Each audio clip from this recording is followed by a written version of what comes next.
Hindi. Pareho lang. Basta, Kaning. Kani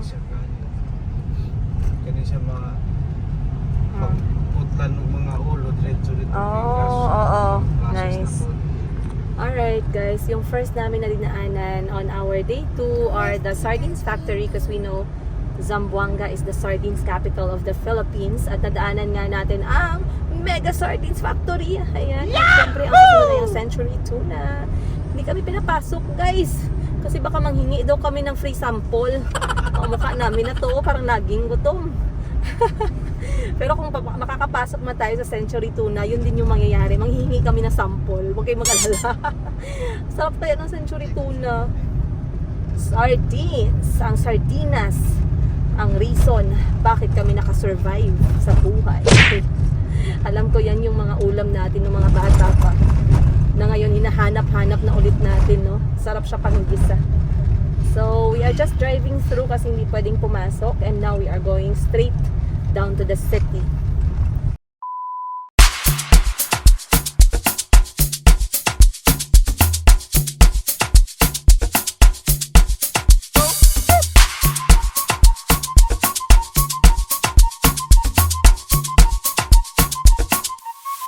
A few moments later. Alright guys, dito na tayo ngayon. Sa wakas nakababa na rin tayo at tumigil na sa pagtakbo yung ating kotse. Akala ko forever na tayo magmamaneho. Pero ngayon nandito tayo sa Yakan Village, the very well-known stop para sa mga turista ng Zamboanga. Syempre, so from the word Yakan itself, it is a tribe under the Muslim community. At dito sila nagbebenta ng mga souvenirs, lalong-lalo na yung mga ginagawa by hand or yung weave. Ayan, as you can see, Yakan Weavers Albarakatu MPC. So let's move around. Let's see what we can have from here. Auntie, let's move around. Come. Anak, are you okay? Oh, yeah. Okay. Do you want to... Let's check out their weaving station dito sa Yakan Village. So basically, Yakan is all about hand wool, handmade at saka weaved or woven products. Morning! Let's go, see?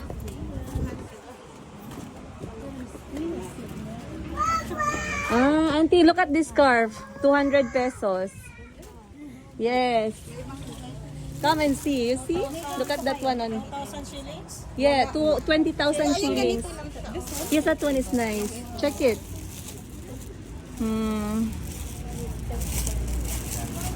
It's hand woven and also. You see, they're doing it. You see? Behind. She's doing. Oh, Mama is doing it. Nice.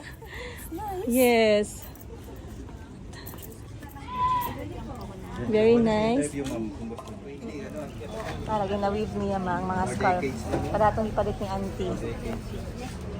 Tingil ka na rin natin. Kaya mga question ni sir, ay, makita ang yellow, mama. For the table. Yan ganyan, ilan oras yan natatapos bago ayusin yung pan. So dito guys, live talaga ginagawa ni nanay. Or live niya wini-weave ang kanilang mga products. Like you see, the mats on the side. They are really beautiful, ma. Katuong wapo. Ilang days matapos ang isang ganon? Oo, 1 meter. Gaano katagal matapos? 1 month.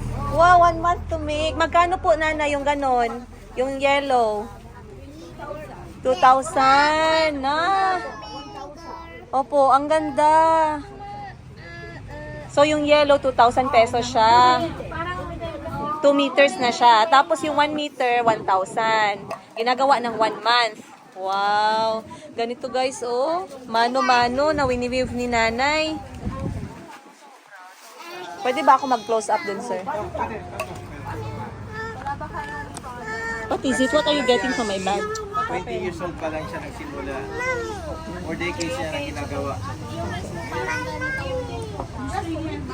Ayan guys, tingnan natin. Wow! So nakikita ninyo yung detalye niya. It's very sensitive at talagang sobrang Halos sabihin natin 100%, no? As you can see, oh. Sobrang ganda. I would love to have like a pants na ganito yung pattern. So, ito 2 meter siya, 2,000 pesos. Ito naman 1 meter, 1,000 pesos. So, pwede mo siyang gawing runner sa bed or runner sa iyong table or decoration sa iyong mga appliances. And Nanay started weaving when she was 20 years old. Eternity later. Eco bag. So, sobrang daming different shops dito sa loob ng village. You really need to check it out, guys. Kapag nandito kayo, iba pa rin yung gawang kamay, made by hand. Iba pa din yung galing mismo sa Yakan Village. So, ang daming pwedeng mabili from bags to wallets, to coin purse, scarf, decorations, damit. Sobrang daming yung pagpipilian. It's amazing. I love it. Ito yung traditional Wow. It's so pretty. Magkano tong ganito? Oh, nakasabit. Yes. Magkano? Can I see it? Ito guys, I like the color. Can I see it po? But, ibang party na alin po? from Indonesian, Malaysia. Indonesian, Malaysian inspired. Ito yung mga galing dito na. Oh, okay. Can you open? Thank you. Ayan. Ito maganda siya kasi pink ang kanyang base. Pero is this also made locally or made outside of Philippines? Ito yung mga local. Oh, okay. Yan yung talagang local. Pwede niyo pong gawin shawl ito kasi malambot. Oo. Color to color. Yes. Yes, my kids. Their hair is Their dad is African. Yes po. takes 1 week po to finish. It's so beautiful. Bili ka na, ma'am. Mamaya na po. Let me move around. Etong ganito na small tote bag, magkano po? 250 pesos. Ay, Calbib, can you put on your hat, anak? Wala na sa mood yung mga bata kasi number 1, mainit. Number 2, inaantok sila. So, we have to be very patient. Ano yan siya, ma'am? Magic bag po. Called it magic bag. Magic bag, yung pwede siyang maging malaki. Okay. Wallet siya. Very nice. Oo. Yan na tayo guys. Pa-konti-konti lang kasi baka mamaya wala na tayong ihaing bigas. So nabudol tayo ng earrings. At least meron tayong maliit na remembrance. So let's go. Wala ko ma-earrings. Ito kami mga wallet. Wala dito nagawa sa gamay. Poste. Ito 50 pesos. Ito yung 100. The prices here guys starts from 50 pesos pataas. Kung meron kayong gusto maliliit na mga items. Oo. Si auntie bumili din ng earrings para sa sarili niya. Meron din mga. Ano ma, parang keychain. Alright, nandito ako sa Montenegro line. So, babayad tayo ng ating ticket going to Sulutan na eh. Alright guys, singit ko lang to kasi hindi ko pala nasabi during that time anong nangyari, yung totoong nangyari nung nagbook ako ng ticket kasi in-off ko na yung camera dahil medyo maraming tao at opisina siya, so nakakahiyang mag-ingay sa loob ng office. Ngayon, marami din mga nagbook ng ticket, so pumunta kami around midday para kunin yung ticket na pinareserve namin ferry para sa aming pagpunta sa tawag nito, sa Sulu. Ngayon, nagkaroon ng konting problema when they saw that I am pregnant. Okay? For me, I was also surprised kasi normally ako guys, gusto ko talaga walang stress during travel. And as much as possible, gusto kong i-manage kung ano ba talaga yung mga possible causes ng stress. So, I was shocked na meron pala silang policy na nakapaskil sa kanilang opisina na kapag pregnant ang passenger, regardless sa kung ilang buwan or ilang weeks yung pagbubuntis, ay kailangang magpresenta ng isang fit to travel certificate galing sa iyong OB. So yun talaga yung hiningi nila sa akin, and at first they really did not want to give me the ferry ticket para lang sa akin. sabi ko naman, I communicated with the tour guide sa Sulu, and I even mentioned to them na buntis nga ako at kung ano yung mga policy, kung meron bang restrictions, kung ano yung kailangan kong i-prepare. Kasi for me guys, when it comes to safety, no, wala akong problema. If mag-travel tayo at meron nire-require na mga documents, we should not fight against it kasi they are just making sure that we are safe. They are just thinking of our safety. So ngayon, sabi ko sa kanila, ma'am, wala po akong dalang fit to travel certificate because I was not informed. I was not also informed by the tour company na in-avail namin for Sulu. Even though I already mentioned to them na buntis ako and nagtanong ako kung mayroong restrictions. They also, the travel company, nagsabi din naman sila na they had pregnant clients before at hindi naman daw hinanapan. So it's kind of two double standard thing. Hindi ko naintindihan kung saan ako banda makikinig ano. Pero it's because ferry lines are the ones na nag-handle nung ferry. Ibig sabihin, susunod talaga tayo sa policy nila. So when I told them that I don't have, yung dala ko lang talaga during that time is yung aking medical check-up certificate o yung prenatal certificate na nagpapatunay na I am 28 weeks pregnant. So normally sa isip ko guys, tinanong ko yung mga staff ng ferry, sabi ko na, the plane did not ask me naman po for fit to travel. So sabi nila, ang reason for that is because kapag plane ride daw, local lang, mga 1 hour lang yan or 2 hours. Pero kasi kapag ferry, it will take 9 to 10 hours. So yun yung kanilang point, which I truly understand. So yun, sinabihan nila kung pwede ko daw tawagan yung OB ko and they can talk to him or I can talk to him na mag-release ng isang fit to travel certificate. But then unfortunately, hindi available yung aking OB.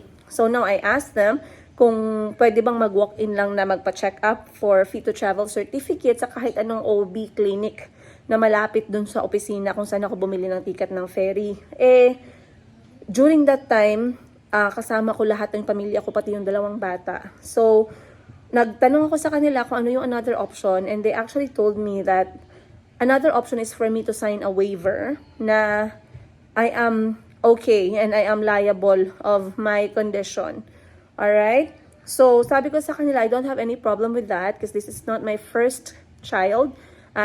This is the 4th child and I never had any complications before. So, kung meron namang another option, okay lang ako doon. Luckily, after few minutes of discussion, nagsabi yung kanilang head na, okay, it's okay. Check mo na lang yung certificate ng kanyang prenatal check-up. At the same time, magpirma na lang ng waiver. So, yun yung ginawa namin. At the end, na-solve din siya. Pero, I want to make sure that this is being mentioned to you guys who are planning to board a ferry or kahit sa ang ferry siguro magkatulad lang ng policy, no? Another thing is if you are planning to go to Sulu to travel and you are pregnant, regardless kung 5 weeks pregnant kayo or 2 months pregnant kayo, you need to show a fit to travel unless hindi nyo i-declare na kayo ay buntis. But for your own safety, I believe na it's always good to have a fit to travel certificate when we travel. So yun yung learning ko that day. Okay guys, lunchtime na, ha? Ano siya na siya? Kanon is the...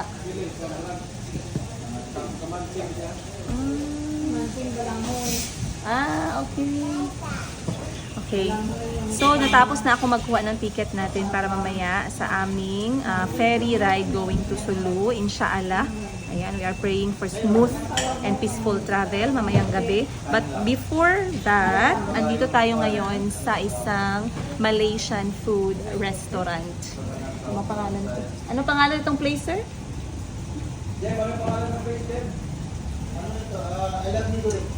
I Love Me Goreng. Andito kami ngayon sa I Love Me Goreng Malaysian food restaurant. And of course, hindi mawawala sa kanilang menu ang Sati Zamboanga. At ito ay must try daw talaga kapag nag-travel ng Zamboanga. So let's try it together. Basically, Sati is made of sweet and spicy sauce na meron siyang rice. Yung rice para siyang minold, guys. molded rice and cut into cubes. Then you will put the sauce.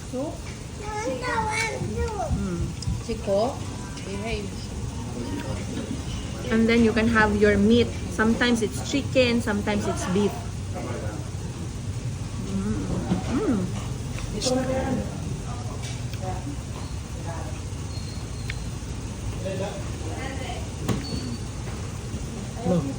Gusto ko yung barbecue, masarap. Okay, for closer look, ayan ang kanyang sauce ng sati and it's thick. Maanghang siya at matamis at the same time. Then at first, eto para siyang harina, rice flour, pero actually kanin talaga siya na kinat into cubes. Ayan. So, for me, having a taste of sati reminds me of barbecue sauce sa General Santos City. Pero sinabaw siya.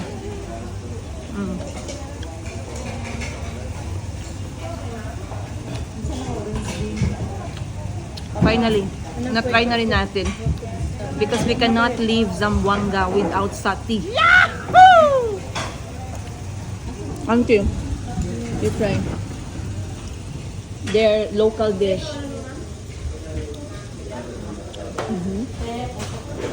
Beef barbecue. Then rice with soup. But I think it is posho. Yeah, it looks posho.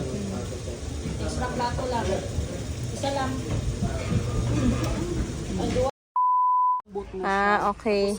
This is one of a Filipino culture, the malong. It's a rectangular blanket like I told you, where you can go inside and cover yourself. I think you're familiar with it. So in Uganda we have chitenge, but here we have batik. So this is the one. Anong tawag ganito na design? Ito siya princess. First class princess, ito naman yung RG. RG. Medyo Pero mas the mahal batik, din kasi the jumbo batik yun. inspired. They have the jumbo, the big ones. Can fit 7 feet like your height. But this one is 750? Oo. 750, 650 or around 50, 60,000 Ugandan shillings. And this one, 250, ma'am. 250. 250, but it's not cotton. Cotton, ma'am. Pag malaban siya, ma'am. Kasi first class, ito yung second class natin. Hindi siya. This one is also cotton, she said. But that is the soft cotton. Remember in Chitenge they also have like level of cottons. Yes, true. My mom. Where's the pokot? Pokot. What? Pokot. Oh. Magkuha kayo. Mamaya. 100 lang sa'yo. Gaikot pa man kami ti oy. Thank you. Let's go. Ikot-ikot muna tayo doon. Alright. So, guys, finally, after lunchtime, nakarating tayo dito sa barter market ng Zamboanga. Ito ay sikat sa mga low-cost imported items and souvenirs ng Zamboanga. Simula sa chocolates, textile, damit, accessories, any other souvenirs like magnet, scarf, dito matatagpuan. Very big place. If you guys wants to check out souvenirs galing Zamboanga, you better see this place. So ngayon nandito kami ni auntie at saka mga bata, si mama, nag-iikot-ikot sila. We have not yet found anything. Pero I think one thing must have kapag pumunta dito is malong, I think. Malong talaga. Okay, let's go check out the whole place. Which souvenir should we buy for our home? Something beautiful and fancy and colorful.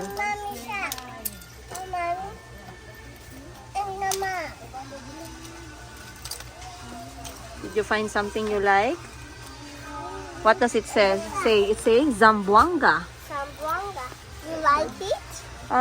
Not really. Can you choose for me a better one? This is not Magnet. how about this one? Is it a magnet? And where do you stick them? Where can we stick them? In the fridge or somewhere else. When we arrive home, are you going to stick it for yourself? Yes. Alright. Then you can choose But one. it's too hard. Be strong. Be strong. I'll just get one. And I choose. And two. Okay, habang busy sila mama nagpipili ng kanilang pokok. Pokok na malong. Dito tayo sa gilid kasi yung mga bata namimili ng kanilang magnet ilalagay sa fridge.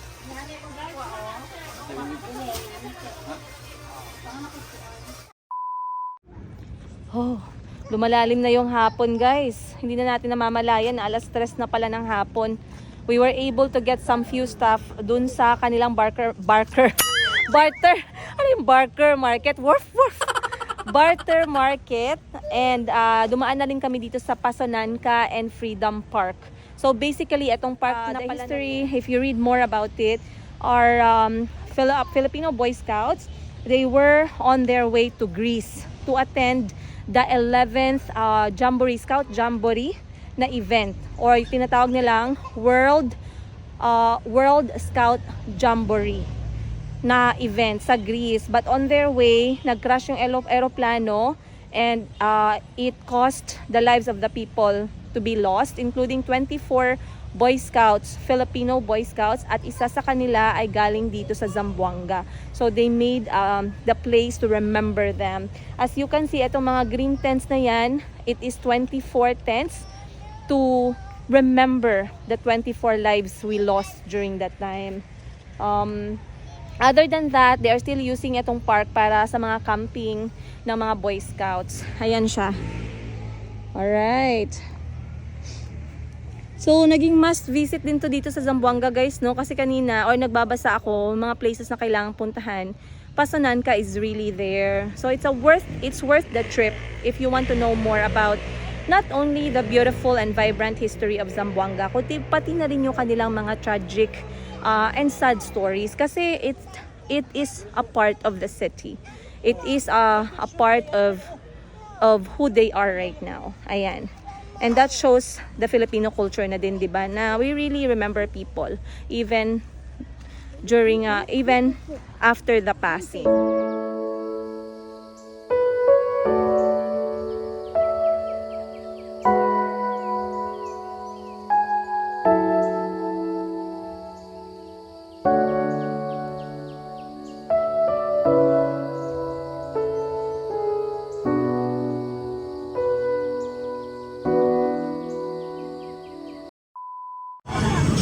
This one, you should try this one. Very spicy. You see? Spicy. Ano siya? May bawang. Wow, look at that. Very nice. Dapat nasa labas tayo, guys. Dapat hindi tayo dito. Ayan. So, sobrang famous pala ng spot na to dito sa Zamboanga. In fairness, prutas lang siya, pero yung kanyang game changer ay yung kanilang homemade sauce. Sa sauce talaga nagkakatalo, guys. Kita nyo naman, pak. Oh. Small lang. Yes, what do you want, miss? Give her the spiciest. Alright. Look guys, grabe, may sampalok. Oh. Ay, 1, 2, 3. 1, 2, 3, okay. Alright. Ang mga taga-kanto, ayan, walang mga bahay. So, ito yung last stop natin. Ay, hindi pa pala, second to the last. And then we will go to the Boulevard of Zamboanga to take a walk. Pero sa ngayon, kakain muna tayo ng prutas, guys, kasi grabe na yung junk foods natin araw-araw. Dapat prutas naman. Ayan, nag-ring nila pa to. In fairness, ang ganda nito na racket. Magandang business to. Makagaya nga, charot. Magaya. Gaya-gaya. So sa lahat ng mga viewers namin sa Zamboanga, guys, nandito ako. Hello sa inyong lahat. Maraming salamat sa pag-welcome nyo sa amin dito sa Zamboanga City. Sobrang nag-enjoy kami, pero sobra kaming nabusog. Ang daming pagkain dito, guys. Kung marami sa Jansan, mas marami sa Zamboanga. Ay, grabe. Food is life. Uy. A few moments. She's not ready yet, but she said she will try soon. May dumadaan kasing balot, guys. Nandito na kami ngayon sa Boulevard. Ayan, ang chill place ng Zamboanga City. And may dumaan na nagbebenta ng balot, guys. Sabi ko kay auntie, are you ready for this? Sabi niya, no, I'm not ready. Okay lang, walang pilitan, guys. Huwag tayong masama, huwag sumama yung loob natin, no, dahil hindi nila tinatanggap yung ating kultura ng agad-agad. We have to understand our guests na they need time.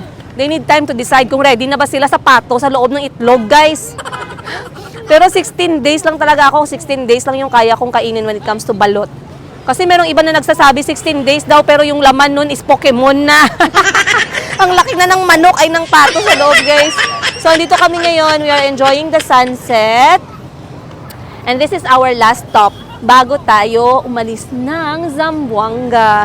I hope you guys had so much fun for our 2 days na nandito kami. Sana nag-enjoy ang all. Sana meron kayong natutunan at sana na-entertain kayo here or there. Bongga. Ang mga anak ko nandyan, ayan. Mga kapatid ko, si mama, auntie, ayun, nag-walking-walking.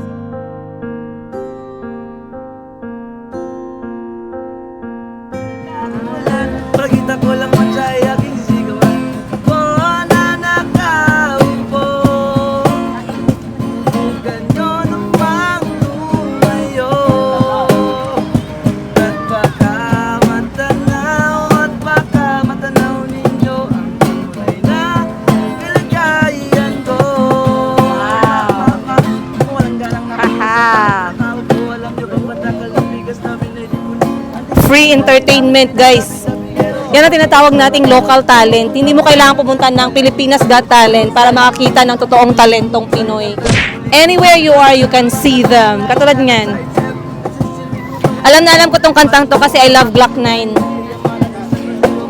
Mahiya man tayo, guys, pag na-enjoy natin yung entertainment nila, magbigay naman tayo kahit konti to support them. Ayan. Kasi hindi pwedeng dahil libre lang at nagpe-play sila, tapos meron tayong pwedeng i-share. Hindi, mas maganda naman na meron tayong i-share kahit konti.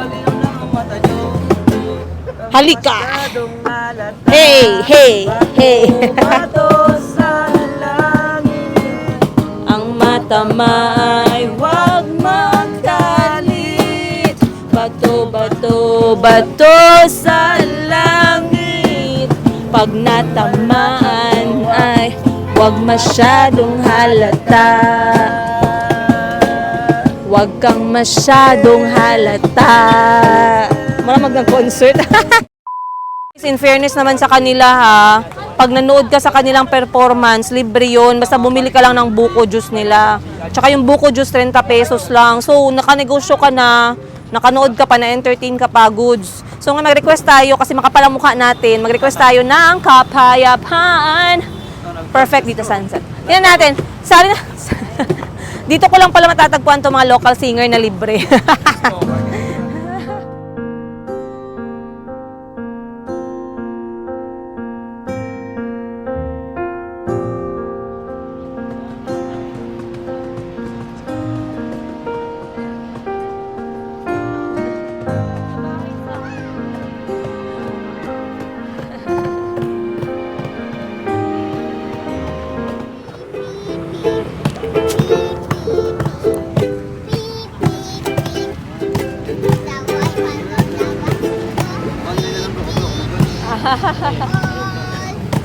Talby, come. Talby, he's going to play music, come.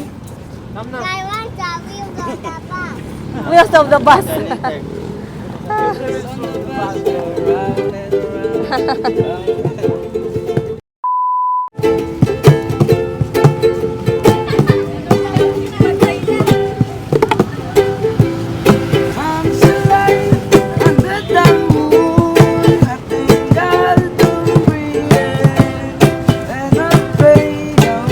Can I talk the microphone?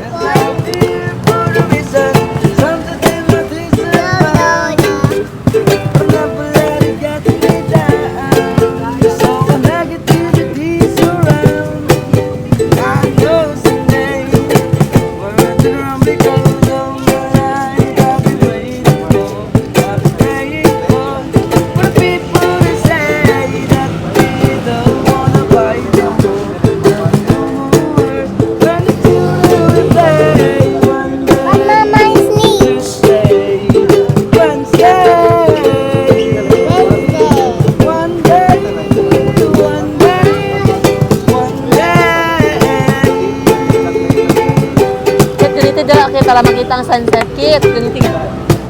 A few moments later. Alright, so time check natin, 6:30 ng gabi and we are now leaving the Boulevard of Zamboanga City para dumiretso na sa ferry boarding. Dahil ang ferry boarding na sa start ng mga alas 5 and then aalis ng alas 9. So, prayers and of course, inshallah, we will arrive Sulu tomorrow morning safe and sound. Maraming salamat everyone for today, coming with us and enjoying our day with us sa aming mga kwento-kwento ng aming buhay, ng aming lakwatsa. Thank you so much. So, ang gagawin natin ngayon, let's go na. And, yeah, we'll see you guys in the morning. See you on the next episode.